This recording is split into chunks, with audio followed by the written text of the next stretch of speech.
Hello, c'est Gonzague et aujourd'hui on fait une petite vidéo assez simple. C'est le déballage du Pixel 4 de Google. Il vient d'être annoncé la semaine dernière. C'est donc le remplaçant en toute logique du Pixel 3. C'est un téléphone qui a dans cette configuration 6 Go de RAM.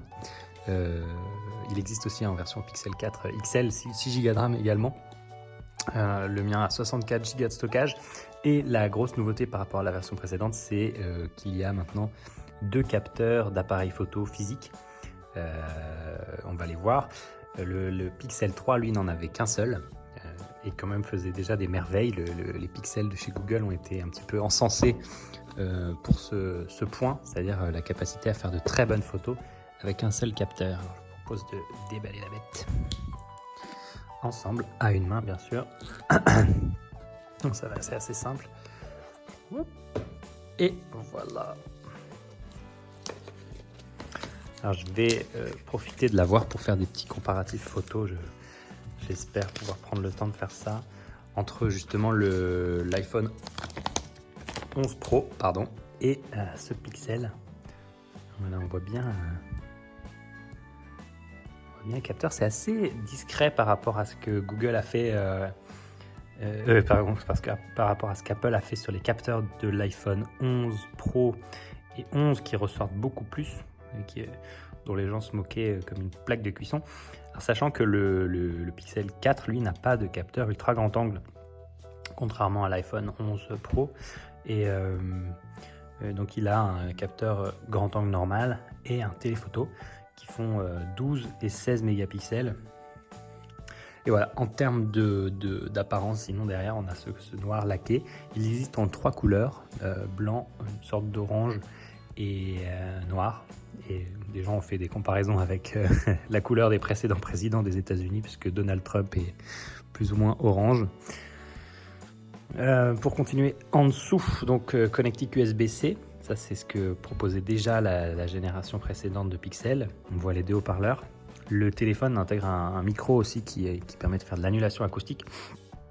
L'annulation acoustique, c'est un système qui fait que quand vous êtes en main libre, votre correspondant ne se réentend pas lui-même. Sinon, ça fait un effet d'écho qui est très désagréable. Sur le côté, 3 boutons. D'ailleurs, on va l'allumer. Et alors, vous avez peut-être remarqué, si vous avez un Pixel 3, il n'y a plus de capteur d'empreinte digitale à l'arrière, puisque le téléphone identifie les gens via leur visage. Les capteurs sont dans le haut du téléphone. Il n'y a peut-être pas assez de batterie pour l'allumer. Zut. Bon, et ben on ne peut pas l'allumer. Sur le côté, le slot de carte SIM, un micro en haut. Voilà, on a fait le tour. Dans le reste de la boîte, puisque c'est vraiment qu'un unboxing, nous allons trouver le mode d'emploi ainsi que de quoi enlever la carte SIM, si elle veut bien sortir. Voilà, avec des petites instructions visuelles. Le mode d'emploi. Bon, ça reste des téléphones qui sont simples à prendre en main si vous avez l'habitude d'utiliser un smartphone. Pixel, c'est aussi la version d'Android, utilise la version Android qui est toute propre, qui est sans surcouche utilisateur. Les écouteurs. Voilà.